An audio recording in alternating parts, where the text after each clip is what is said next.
Hi, I'm Senator Jim Inhofe from Oklahoma, and I'm proud to be one of the hundreds of lawmakers on all levels of government to sign the Americans for Prosperity No Climate Tax Pledge. This pledge states clearly that climate change legislation should not be used to fund a dramatic expansion in the size and scope of government. As I add my name to the list, I am also here to call on those who oppose the largest tax increase in American history to join me in signing the pledge by going online to noclimatetax.com.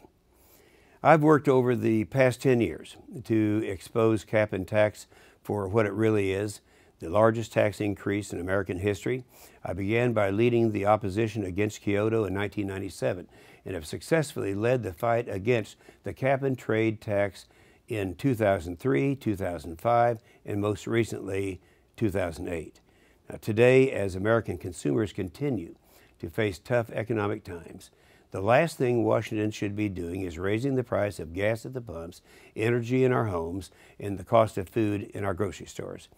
We have a lot to do in the coming weeks to defeat cap and trade again. And hopefully this will be for the last time. This will be for good. In the House back in June, Democratic leaders rammed through a cap and tax legislation without members even having a chance to read the bill or hear from their constituents. Of course, they know that the more we expose this bill as the massive tax that it is, the more American people will reject it. Now, therefore, it came as no surprise to me that immediately following the House vote, a firestorm of opposition arose from across the country.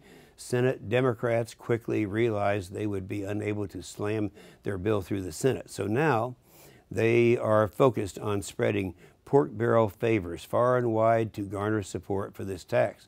In other words, more business as usual in Washington. Well, we're not going to let it happen. Already we have demonstrated that this bill's impact on climate is meaningless.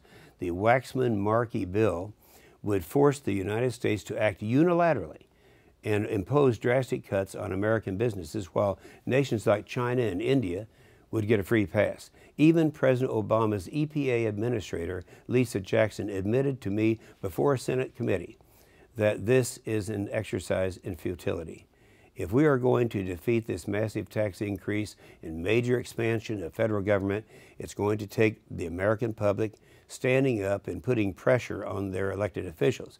I hope you'll join me in groups like Americans for Prosperity and getting the word out and make sure Washington knows just how bad this could be for the American taxpayers. It's up to you now.